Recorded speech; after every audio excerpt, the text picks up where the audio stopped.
Hello everyone, welcome back to the channel. आप लोगों का स्वागत है। और जैसा कि मैंने बीकॉम की सीरीज चालू की है, बट ये जो लेक्चर आपका ये बीकॉम के साथ साथ आपके बीबीए में प्लस 11th का जो बच्चा उसके भी काम आएगा।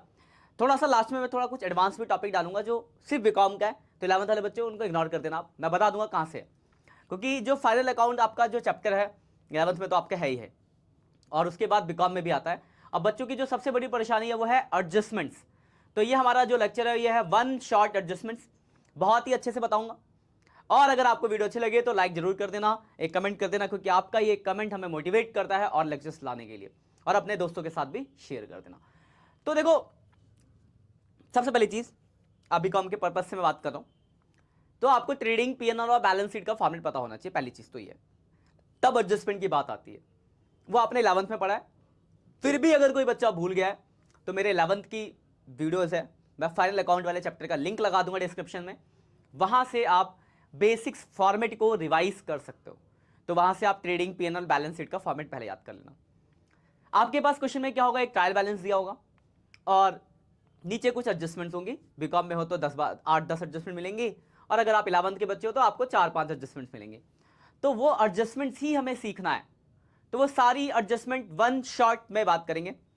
याद रखना एक चीज को, जो ट्रायल बैलेंस में चीजें दी होती है वो एक जगह आती है, 11th में ही पढ़ाया और आपके लिए जहां भी आपने पढ़ा होगा आपको पता होगा। लेकिन जो एडजस्टमेंट होता है उसका दो जगह इफेक्ट पड़ता है। तो उन्हीं एडजस्टमेंट्स को हम आज बात करने वाले। आसान से स्टार्ट करेंगे। सबसे पहला एडजस्टमेंट होता है क्लोजिंग स्टॉक। क्लोजिंग स्टॉक आपको एडजस्टमेंट में दिया होगा। तो ये दो जगह कहां कहां आता है, तो एक तो ये आता है आपके ट्रेडिंग अकाउंट में, साथ के साथ आप लिखते भी रहना, आपको याद होता रहेगा। तो पहला इसका इफेक्ट है, जितना भी आपको क्लोजिंग स्टॉक की वैल्यू 10,000, 20,000, 50,000 जो भी दिया है, एक क्लोजिंग स्टॉक आपका ट्रेडिंग अकाउंट में आ गया। और दूसरा ये चला जाता है बैलेंस शीट में, आपके एसेट साइड में, बैलेंस शीट के एसेट साइड में क्लोजिंग स्टॉक। ठीक है, पहला एडजस्टमेंट एकदम सिंपल है। अगले पे आते हैं, adjustment number second. Second adjustment आपका डेप्रीशिएशन।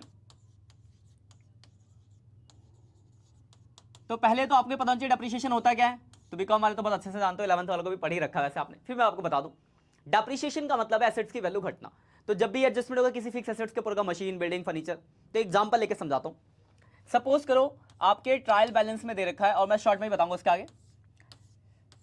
ट्रायल बैलेंस में दे रखा है मशीनरी, 1,00,000 रुपए की मशीन है, और नीचे एक एडजस्टमेंट है, डेप्रीशिएशन ऑन मशीनरी 10% पर annum।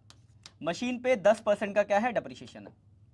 तो सबसे पहली चीज, मशीन कहां जाती है, तो आप बोलोगे सर मशीन तो बैलेंस शीट के एसेट्स में आती है। बिल्कुल सही बात है। तो आप इसको दिखाओगे बैलेंस शीट के अपने एसेट साइड में।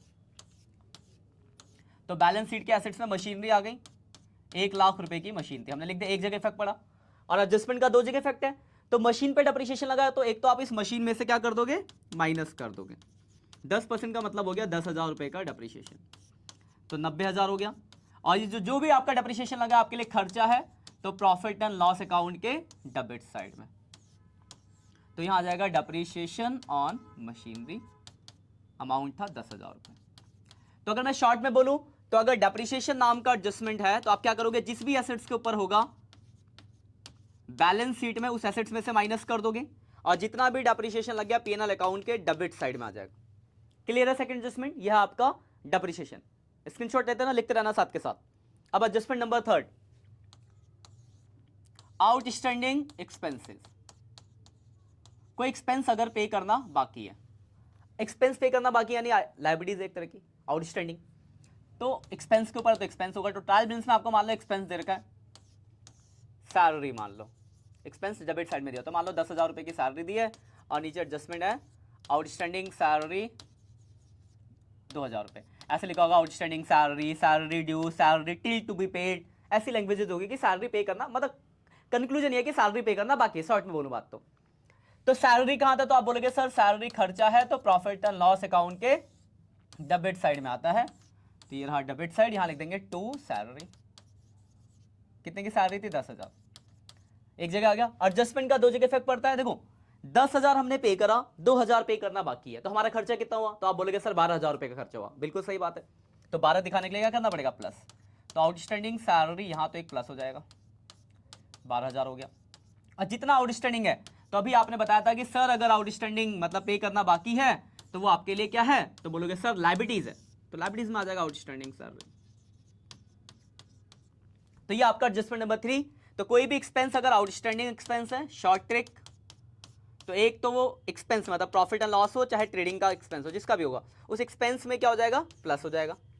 और जितना पे करना बाकी है वो आपके लिए लायबिलिटीज है, तो बैलेंस शीट की लायबिलिटी साइड में आ जाएगा। ठीक है, एडजस्टमेंट नंबर 3। अब आते हैं एडजस्टमेंट नंबर 4 पे, स्क्रीनशॉट ले लो आप साथ के साथ। एडजस्टमेंट 4,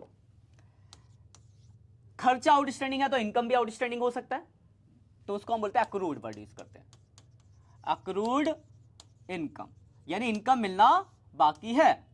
तो ट्रायल बैलेंस में आपको इनकम दे रखा है, इनकम होता है क्रेडिट साइड, मान लो कमीशन दे रखा है एग्जांपल 4, तो कमीशन दे रखा है मान लो 10,000 रुपए का, और नीचे आपका एडजस्टमेंट है commission, commission till to be receive, मतलब कमीशन मिलना आपको बाकी है कितना, 2,000। तो देखो 10,000 रुपए का हमें कमीशन मिला और 2,000 रुपए का कमीशन मिलना बाकी है, तो पहली बात इस कमीशन को कहां भेजेंगे, तो आप बताओगे कि सर कमीशन इनकम है तो प्रॉफिट एंड लॉस अकाउंट के क्रेडिट साइड में आएगा, तो क्रेडिट साइड में आ जाएगा कमीशन, तो कमीशन है कितना 10,000, तो 10,000 आ गया।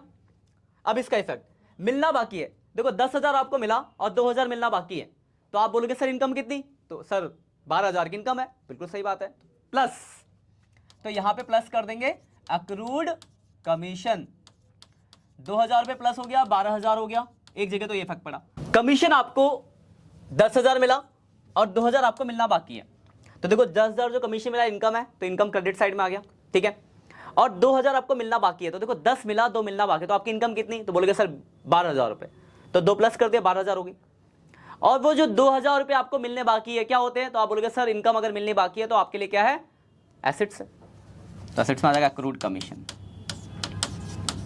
2,000। यानी अगर इस एडजस्टमेंट की अगर मैं बात करूं इनकम की, अक्रूड कमीशन मतलब अक्रूड इनकम कह लो, तो एक तो ये पीएनएल में इनकम के अंदर प्लस हो जाएगा, और जितना मिलना बाकी है वो आपके बैलेंस शीट के एसेट्स में आ जाएगा,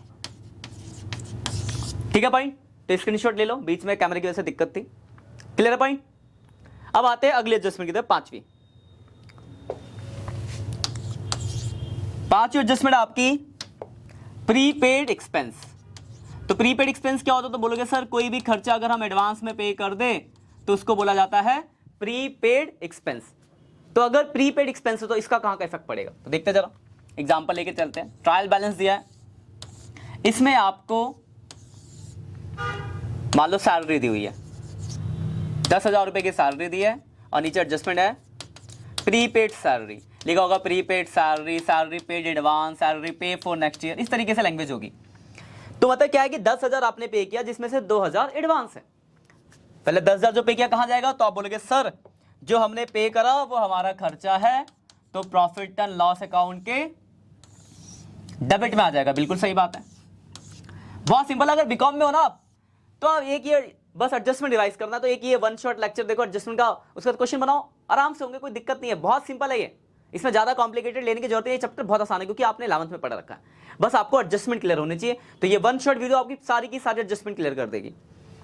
तो सैलरी यहां आ गई भाई, बस ध्यान समझना, देखो 10,000 मैंने सैलरी पे किया, मैं आपको याद नहीं कर रहा, आपको लॉजिक समझा रहा हूं। तो सैलरी हमने 10,000 पे किया और लिखा इसमें से 2,000 एडवांस पे किया है, तो अगर आपने 2,000 रुपए एडवांस पे किया तो करंट का कितना है, तो आप बोलोगे सर 10 में से 2 अगर एडवांस है तो 8,000 होगा करंट का, बिल्कुल सही बात है, तो करंट का निकालने के लिए माइनस हो गया, तो प्रीपेड को क्या कर दोगे 2,000 माइनस हो गया, एक जगह तो ये इफेक्ट पड़ा। और अगर कोई भी एक्सपेंस अगर आप एडवांस में पे कर दो, प्रीपेड एक्सपेंस क्या होता है, तो बोलोगे सर प्रीपेड एक्सपेंस होता है एसेट्स, बिल्कुल सही बात है, तो यहां आ गया प्रीपेड एक्सपेंस मतलब सैलरी। तो ये अगर एडजस्टमेंट की मैं बात करूं तो कोई भी प्रीपेड एक्सपेंस होगा, शॉर्ट रिवीजन, प्रीपेड एक्सपेंस होगा तो एक तो एक्सपेंस में से माइनस, चाहे वो ट्रेडिंग का हो चाहे पीएनएल का हो, और दूसरा वो बैलेंस शीट में आ जाएगा किस साइड, तो आप बोलोगे सर एसेट साइड। क्लियर है पॉइंट, बहुत वेरी गुड, स्क्रीनशॉट ले लो इसका भी, लिखते रहो साथ में, सबसे बढ़िया। अब आते हैं 6 नंबर। 6 नंबर है आपका एडवांस इनकम। अगर कोई भी इनकम आपको एडवांस में मिल जाए, तो एडवांस में अगर आपको इनकम मिल गई मतलब क्या है, पहले मिल गई आपको, यही हुआ ना। एग्जांपल समझते कहां का इफेक्ट पड़ेगा। तो सपोज करो ट्रायल बैलेंस दिया है, इसमें आपको इनकम दी है, इनकम की साइड होती है क्रेडिट साइड दी होगी, कमीशन दिया है सपोज करो 10,000 रुपये आपको कमीशन मिला, और नीचे लिखा है कमीशन एडजस्टमेंट में commission receive in advance, advance में आपको कमीशन मिला है, लिखा होगा commission receive for next year, मतलब इस तरह लैंग्वेज होगी कि आगे का मिला आपको। तो 2,000 रुपये आपको एडवांस मिले। तो अगर मैं इसको दिखाऊं कमीशन मिला कहां जाएगा, तो आप बताओगे सर इनकम मिली है तो प्रॉफिट एंड लॉस अकाउंट में इनकम साइड, तो क्रेडिट साइड मतलब, तो क्रेडिट साइड में इनकम आ गई कमीशन, कमीशन आ गई, कितनी मिली आपको 10,000 रुपये। एडवांस में मिली 10,000 हमें मिला, जिसमें से 2,000 एडवांस मिला है, तो इस साल की इनकम कितनी, तो आप बोलोगे सर 10 में से 2 अगर एडवांस मिला है तो इस साल की जो इनकम होगी वो 8,000 रुपये होगी। बिल्कुल सही बात है। तो एडवांस को आपने क्या करा, माइनस कर दिया, तो 2,000 जैसे ही हमने माइनस किया तो 8,000 इनकम हो गई। और अगर कोई भी इनकम आपको एडवांस में मिले तो एडवांस इनकम होता है आपके लिए क्या, तो बोलोगे सर लाइबिलिटीज होती है, काम नहीं किया पैसे पहले ले लिए। बिल्कुल सही बात है, पूरे कॉन्सेप्ट क्लियर रखो बस। तो इसका शॉर्ट ट्रिक क्या हुआ, तो अगर एडवांस में कोई भी इनकम है, कमीशन हो चाहे कोई भी इनकम हो, एक तो इनकम में माइनस मतलब प्रॉफिट एंड लॉस में जो इनकम होगी उससे माइनस कर देंगे, और जितना आपको एडवांस मिला वो आपके लिए क्या लाइबिलिटीज है, तो बैलेंस शीट की लाइबिलिटीज साइड में आ जाएगा। ये short trick of this adjustment. कोई दिक्कत, स्क्रीनशॉट ले लो, अगले की तरफ बढ़ते हैं। अगला है, कितने हो गए 6 हो गए, 7वां, ये बहुत इंपॉर्टेंट है, डेटर। सबसे बड़ा एडजस्टमेंट डेटर के ऊपर, या तो बड़ा ध्यान से देखना। देखो डेटर पे क्या क्या एडजस्टमेंट हो सकती है। पहले तो डेटर है क्या, हमने किसी को उधार बेचा जिस समय पैसे लेने, वो हमारा डेटर है। तो डेटर पे देखो क्या क्या हो सकता है। पहला तो ये हो सकता है कि डेटर आपका पैसा लेके भाग गया। दूसरा, आपको डाउट है कि ये लोग भाग सकते हैं, तो उसके लिए आपने बनाया प्रोविजन, तो प्रोविजन फॉर बैड डेट्स। और तीसरा, अच्छे डेटर जो टाइम पे पैसे देते हैं उसको आप हो सकता है डिस्काउंट हो। तो 3 एडजस्टमेंट आएगी, बैड डेट्स, प्रोविजन और डिस्काउंट, एक साथ तीनों आएगी बीकॉम में। तो 11th 12th में, 11th में क्या होता है कि एक आ जाती है, कभी 2 आ जाती है, पर बीकॉम में हो तो समझो तीनों ही आएगी, दिमाग में सेट करके रखो। तो देखो मैं इसको बहुत अच्छे से समझाता हूं, बस इसको याद रखना। यहां पे आपको क्या क्या होगा इससे रिलेटेड 3 चीज होगी। एक तो डेटर होगा, ध्यान से देखना इस एडजस्टमेंट को। 1 लाख का मान लो डेटर है, एक बैड डेट्स दिया होगा, और बैड डेट्स हमेशा डेबिट साइड में लिखा होगा, यहाँ मान लो 8,000 है, और एक provision for bad debts, short में लिख रहा हूँ पीबीडी, मतलब प्रोविजन फॉर बैड डेट्स, या लिखा होगा प्रोविजन फॉर डाउटफुल डेट, और ये हमेशा क्रेडिट साइड में होगा। तो ये 3 चीज दी है, और नीचे दिया है आपको एडजस्टमेंट। तो एडजस्टमेंट क्या दिया है भाई, तो एडजस्टमेंट दिया है further bad debts 10% and 10% provision for bad debts and 2% discount, तीनों एडजस्टमेंट आ गई। अब आपको करना क्या है, सबसे पहला काम, आप ट्रायल बैलेंस की जो ट्रायल बैलेंस में चीजें उसको भेजो, ये एक जगह जाती है, तो डेटर आ जाएगा आपके बैलेंस शीट में। ध्यान से देखना जरा इसको, तो डेटर आपके बैलेंस शीट के एसेट साइड में आ जाएगा, डेटर 1 लाख रुपए का। और क्या दिया, बैड डेट्स, तो बैड डेट्स खर्चा है, प्रॉफिट एंड लॉस अकाउंट में आएगा किस साइड, तो बोलो सर खर्चा है तो किस साइड आता है, तो बोलोगे सर डेबिट साइड, तो यहां आ जाएगा बैड डेट्स। कुछ जोड़ना घटाना, सीधे सीधे लिखना है 8,000। और ये जो प्रोविजन है क्रेडिट साइड, तो क्रेडिट में लिख दो ओल्ड प्रोविजन। आप इसके साथ एक काम और कर सकते थे, इसको डेबिट से माइनस कर दिया, ओल्ड पीवीडी है ना 8-7,000।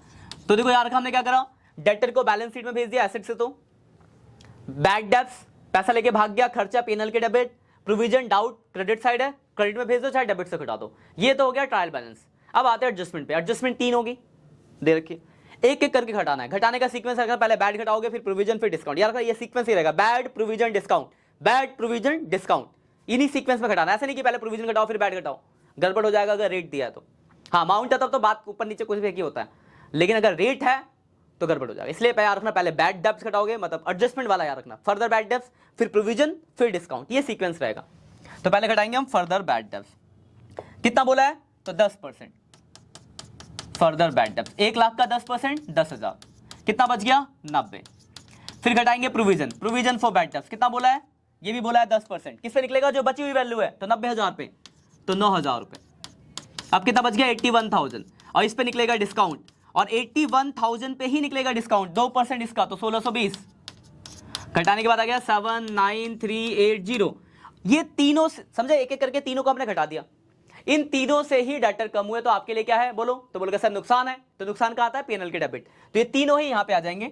Further bad debts, provision for bad debts, ये न्यू वाला है, ठीक है ना, और डिस्काउंट ऑन डेटर, तो तीनों आ जाएंगे 10,000, 9,000, 1,620। तो समझ गए डेटर की एडजस्टमेंट क्या करना है, डेटर को बैलेंस शीट में लिखो, पहले से बैड डेब्ट्स है तो पीएनएल के डेबिट, पहले से प्रोविजन है पीएनएल के क्रेडिट, जितनी भी एडजस्टमेंट है एक एक करके डेटर से घटाओ और जो जो घटी है सब पीएनएल के डेबिट साइड में आ जाए, खत्म। ये है डेटर की एडजस्टमेंट, बहुत ही इंपॉर्टेंट, याद रखें, इसमें बहुत ज्यादा बच्चे गलत करते हैं, लिख लो, ठीक है। अगले पे बढ़ते हैं। अगला एडजस्टमेंट बहुत छोटा है, 8वां क्रेडिटर के ऊपर। क्रेडिटर कौन होता है, तो क्रेडिटर वो बंदा है जिससे आपने उधार में खरीदा है और आपको पैसा देना है, तो कभी नहीं भागेगा, उसको तो पैसा लेना कैसे भाग सकता है, तो इसमें सिर्फ एक ही एडजस्टमेंट होगी, अगर आप टाइम पे पैसा दोगे तो वो आपको देगा डिस्काउंट, तो एक छोटी एडजस्टमेंट डिस्काउंट की मिलेगी। तो मान लो ट्रायल बैलेंस में आपको क्रेडिटर दिया हुआ है 1 लाख रुपए का क्रेडिटर, क्रेडिट साइड में होगा, एक ही एडजस्टमेंट आएगी डिस्काउंट, तो लिखा है डिस्काउंट ऑन क्रेडिटर, मान लो 2%। तो क्रेडिटर कहां आता है, तो आप बोलोगे सर क्रेडिटर लायबिलिटीज है, तो बैलेंस शीट की लायबिलिटी साइड में आ जाएगा, बिल्कुल सही। तो यहां हमने लिख दिया क्रेडिटर, 1 लाख रुपए का क्रेडिटर था, डिस्काउंट घटा देंगे इसमें से, कुछ कम देना भाई, 2% मतलब 2,000 का डिस्काउंट हो गया 98,000, ठीक है। अब एक बात बताओ, खुद बताओ, अगर क्रेडिटर ने हमें डिस्काउंट दिया तो हमारे लिए क्या हुआ, फायदा नुकसान, तो बोलोगे सर फायदा है, साफ सीधी बात है फायदा ही हुआ ना, क्योंकि हमें कम पैसा देना है, तो फायदा कहां आता है, तो आप बोलोगे sir profit and loss account के क्रेडिट साइड में, तो बिल्कुल सही यहां आ जाएगा डिस्काउंट ऑन क्रेडिटर 2,000। तो क्रेडिटर पे एडजस्टमेंट होगी तो क्या करना है, क्रेडिटर से माइनस और जितना डिस्काउंट है वो फायदा पीएनएल के क्रेडिट, क्लियर है पॉइंट। चलो वेरी गुड, अगले पे आते हैं। अगली एडजस्टमेंट कितनी हो गई, 8, 9, 9वीं। क्रेडिटर के बाद अगला आता है goods loss by fire, loss by theft भी हो सकता है, चोरी लग हो गया, फायर हो गया, ऐसे दो तरह की एडजस्टमेंट एक ही जैसी है। तो यहां पे देखो 2 एडजस्टमेंट हो गए, एक तो लॉस होगा और आजकल हम लोग अपना गुड्स का इंश्योरेंस करा के रखते हैं, तो आपको इंश्योरेंस का पैसा मिलेगा, तो कितना लॉस हुआ कितना इंश्योरेंस, दोनों ही एडजस्टमेंट में दी होंगी। तो मान लो लिखा है goods loss by fire 10,000 and 80% insurance claim receive, insurance claim receive. तो देखो दोनों 2 एडजस्टमेंट है तो दोनों का 2 जगह इफेक्ट पड़ेगा, ध्यान से देखना, बहुत अच्छे से समझाऊंगा। तो देखो जो लॉस बाय फायर है 10,000 रुपए का, तो एक तो गुड्स लॉस हुए तो आप उसको परचेज में से क्या करोगे माइनस, मतलब कहां पे आएगा, ट्रेडिंग अकाउंट में। तो आप यहां पे 2 काम कर सकते हो, या तो डेबिट साइड में परचेज से माइनस कर दो या फिर आप उसको क्रेडिट साइड में दिखा दो, दोनों ही सही है, डेबिट में रखना तो परचेज से माइनस या फिर क्रेडिट साइड, ठीक है। और दूसरा ये आपका लॉस है तो प्रॉफिट एंड लॉस के डेबिट साइड में आएगा, तो दूसरा आ जाएगा प्रॉफिट एंड लॉस अकाउंट के डेबिट साइड में। समझ आएगा, लॉस बाय फायर 10,000 कहां का, ट्रेडिंग अकाउंट में परचेज से माइनस या क्रेडिट साइड, और दूसरा पीएनएल में लॉस है तो पीएनएल के डेबिट में, डेबिट साइड में, पीएनएल के डेबिट, ठीक है। अब इंश्योरेंस मिला, इंश्योरेंस मिला, इनकम है एक तो पीएनएल अकाउंट के किस साइड, तो आप बोलोगे सर क्रेडिट साइड, तो पीएनएल के क्रेडिट साइड में आ जाएगा, और दूसरा मिलना है क्योंकि इनकम है आपके लिए तो बैलेंस शीट के एसेट साइड में आ जाएगा। तो दोनों एडजस्टमेंट साथ में मिलेगी, तो जितने का लॉस होगा ट्रेडिंग के डेबिट में परचेज से माइनस या क्रेडिट, और पीएनएल के डेबिट, और जितना आपको इंश्योरेंस मिलेगा पीएनएल के क्रेडिट क्योंकि इनकम है, और मिलना है तो बैलेंस शीट के एसेट साइड में, दोनों साथ में मिलेंगे आपको एडजस्टमेंट, क्लियर है। अब मान लो इंश्योरेंस मिलता ही नहीं तो सिर्फ लॉस बाय फायर दिखाता है, दो खत्म कहानी, क्लियर पॉइंट। तो ये आपका लॉस बाय फायर। अगले की तरफ बढ़ते हैं,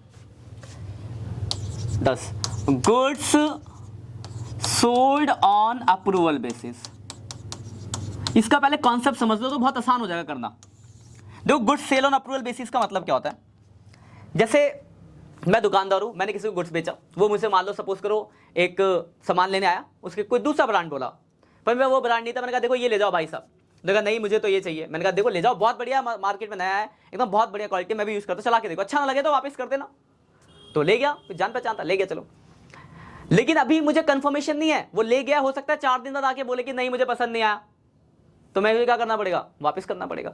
मतलब गुड्स बेच दिया पर अप्रूवल पे, जब तक कस्टमर अप्रूवल नहीं देगा हमारे लिए सेल नहीं माना जा सकता, क्योंकि हो सकता है वो कल आके वापस कर दे।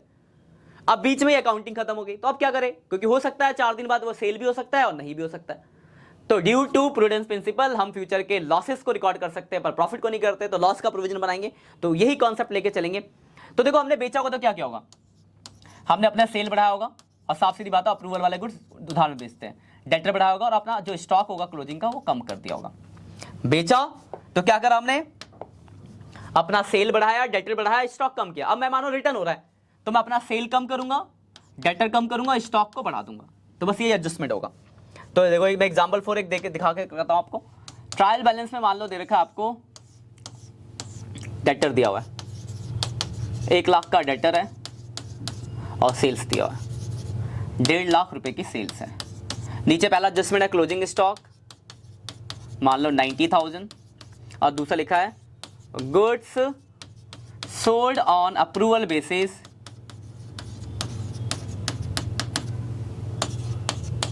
Costing 8,000 at 10,000। मतलब 8,000 के गुड्स हमने 10,000 में बेचे अप्रूवल पे। कितने के, 8 से ज्यादा फायदे में बेचते हैं, 8 के गुड्स 10 में। पहले इनको बेचते। डेटर कहाँ आता है तो आप बोलोगे सर बैलेंस शीट में आता है, एसेट्स में लिख दो, कोई बात नहीं। तो यहाँ आ गया आपका डेटर, कितना डेटर तो 1 लाख रुपए का डेटर है ना। सेल्स का आता है तो आप बोलोगे सर ट्रेडिंग अकाउंट में आता है, ये ट्रेडिंग अकाउंट है ना, ट्रेडिंग अकाउंट। तो ट्रेडिंग अकाउंट में आ गया सेल्स क्रेडिट साइड में। कितना है सेल्स तो 1.5 लाख रुपए का है। अब ये क्लोजिंग स्टॉक का आता है तो आप बोलोगे सर क्लोजिंग स्टॉक एक तो यहां पे भी आता है और दूसरा आपके ट्रेडिंग अकाउंट में भी आता है। अब आते हैं इस पे एडजस्टमेंट पे। देखो जब मैंने 8 के गुड्स बेचे होंगे तो 8,000 से मैंने गुड्स अपना कम किया होगा और 10,000 रुपए से मैंने अपना डेटर और सेल्स को बढ़ाया होगा। मैं रिटर्न कर रहा हूं तो डेटर तैयार का जो सेल प्राइस है उससे आपका सेल भी कम होगा, तो सेल बच गया 140 और डेटर भी कम होगा तो डेटर बच गया 90। और जो कॉस्ट प्राइस है उससे अपना स्टॉक बढ़ाऊंगा तो 8,000 यहां प्लस हो जाएगा तो 98 और 8,000 यहां प्लस, क्लोजिंग स्टॉक 2 जगह। तो ये है इसका इफेक्ट। और हर जगह मैं एक ही बात लिखूंगा, चारों जगह गुड्स सोल्ड ऑन अप्रूवल। मतलब हमें यहाँ goods sold on approval, goods sold on approval, goods sold on approval, goods sold on approval. तो याद रखना गुड सेल ऑन अप्रूवल की जब एडजस्टमेंट आएंगे तो यही इफेक्ट है इसका। क्या करना आपको, जो सेल प्राइस है उससे सेल कम होगा, डेटर कम होगा और कॉस्ट प्राइस से क्लोजिंग स्टॉक बढ़ जाएगा। बहुत ही इंपॉर्टेंट एडजस्टमेंट है, ध्यान से देख लो। बीकॉम में बहुत ज्यादा आता है, 12th 11th में कभी कभार आता है, कभी कभी नहीं आता है, पर है सिलेबस का पार्ट ये। अब इसके बाद की जो एडजस्टमेंट है वो बीकॉम के पॉइंट ऑफ व्यू से ज्यादा कॉमन डेप्ट करके एडजस्टमेंट आएगी। कॉमन डेप्ट बात आती है कॉमन डेप्ट होता क्या है। देखो कॉमन डेप्ट का मतलब ये है कि जब मैं एक ही इंसान को, जैसे राम से मुझे राम एक बंदा है तो राम को ही मैंने डेटर में भी जोड़ रखा है और क्रेडिटर में भी जोड़ रखा है। मतलब एक ही इंसान को मैंने डेटर की, मुझे उससे 4,000 देने हैं और 2,000 लेने हैं। तो ऐसा लिखना कोई बड़ी सही बात है क्या? एक इंसान मुझे, मैं बोलूंगा हाँ राहुल सुन तेरे से मुझे 4,000 लेने और उस पिछले वाले के 2,000 देने हैं, तो मैं नेट एडजस्ट कर दूंगा। बोलूंगा भाई देख 4 लेने थे, 2 देने थे, तो 2,000 ही देने हैं, मतलब 2,000 लेने हैं। तो हमने क्या किया, जो मिनिमम अमाउंट है, तो जब एक बंदा कॉमन डेप्ट का मतलब एक ही इंसान 2 जगह जुड़ा हो डेटर और क्रेडिटर में, तो हम क्या करते हैं जो मिनिमम वैल्यू है, मिनिमम वैल्यू चाहे वो लेने का हो चाहे देने का, उसको हम डेटर से भी घटा देते हैं और क्रेडिटर से भी घटा देते हैं। जैसे एग्जांपल फॉर कि Ram include 4,000 in debtor and 2,000 in creditor. तो अगर मैं नेट रिजल्ट देखूं तो मुझे क्या करना है, उससे 2,000 रुपए लेने हैं, मतलब 2,000 डेटर में आने चाहिए। तो मैं इसमें क्या करूंगा, तो राम को 2,000 क्रेडिटर से भी घटा दूंगा, 2,000 मिनिमम वैल्यू 2,000 है, तो डेटर से भी माइनस क्रेडिटर से भी माइनस, ये होता है कॉमन डेप्ट। तो कॉमन डेप्ट की जब एडजस्टमेंट आएगी तो आपको क्या करना है, जो मिनिमम वैल्यू होगी उसको डेटर और क्रेडिटर दोनों से ही आप क्या कर दोगे, डिडक्ट कर दोगे। तो ये आपकी एडजस्टमेंट कॉमन डेप्ट की। तो ये कुछ आपकी एडजस्टमेंट्स थी, वन शॉट में मैंने आपको कवर अप कराया। तो ये एग्जाम में पूछे जाने वाले एडजस्टमेंट, इन्हीं से क्वेश्चन बनेंगे आपके। एक बार देखो दिखा दूं मैं आपको, कुछ रह गया तो दोबारा डिस्कस भी कर लेंगे। पहले एडजस्टमेंट क्लोजिंग स्टॉक, दूसरी आपकी डेप्रिसिएशन, क्लियर है। तीसरा आपका हो गया आउटस्टैंडिंग एक्सपेंस अक्रूड इनकम, अगला है प्रीपेड एक्सपेंस, अगला आपका एडवांस इनकम, उसके बाद डेटर बहुत इंपॉर्टेंट है भाई साहब, फिर क्रेडिटर्स, उसके बाद goods sold, goods loss by fire, अगला है goods sold on approval basis और अगला है ये कॉमन डेप्ट। तो यही कुछ एडजस्टमेंट्स है जो आपके रिपीट हो गए आएंगे। और एक मैनेजर कमीशन, हमारा जस्ट बता दूं आपको, एक मैनेजर कमीशन का टॉपिक है इसमें। मैनेजर कमीशन, ये 11th में ही पढ़ा होगा आपने। तो मैनेजर कमीशन में दो फॉर्मूले हैं, एक है बिफोर चार्जिंग सच कमीशन, बिफोर चार्जिंग सच कमीशन, और एक है आफ्टर चार्जिंग सच कमीशन। थोड़ी सी बात सुन लेना ध्यान से बस, आफ्टर चार्जिंग सच कमीशन। अब देखो क्या है सबसे इंपॉर्टेंट बात, मैनेजर को कमीशन तभी दोगे जब आपको प्रॉफिट होगा। अगर आपको लॉस हो गया, मतलब आपने पीएनएल का टोटल किया, आपको लॉस आ गया, तो लॉस में कमीशन देना ही नहीं है, तो एडजस्टमेंट करने की जरूरत ही नहीं होती, पहली चीज। और यार ये बाकी एडजस्टमेंट पहले होती है, पर ये एडजस्टमेंट हम जब पीएनएल अकाउंट में, प्रॉफिट एंड लॉस अकाउंट का टोटल करके नेट प्रॉफिट निकालते हैं, तब आपको एडजस्टमेंट करनी होती है। और जो भी वैल्यू कमीशन की आती है, एक तो पीएनएल अकाउंट में आती है, पीएनएल के डेबिट साइड में, और दूसरा वो मैनेजर कमीशन, और दूसरा वो बैलेंस शीट की लायबिलिटी साइड में आता है। बिफोर होगा तो फॉर्मूला होता है net profit into rate of commission upon 100, और आफ्टर में बस फॉर्मूला चेंज हो जाता है, net profit into rate of commission upon 100 plus rate of commission. 11th में एक क्वेश्चन भी कराऊंगा, आप उसको देख लोगे कैलकुलेशन के लिए, 11th का क्वेश्चन डाल दूंगा, वो देख लेना। अब याद रखना कमीशन तभी देंगे जब प्रॉफिट होगा, लॉस होगा तो कमीशन देने की जरूरत नहीं है।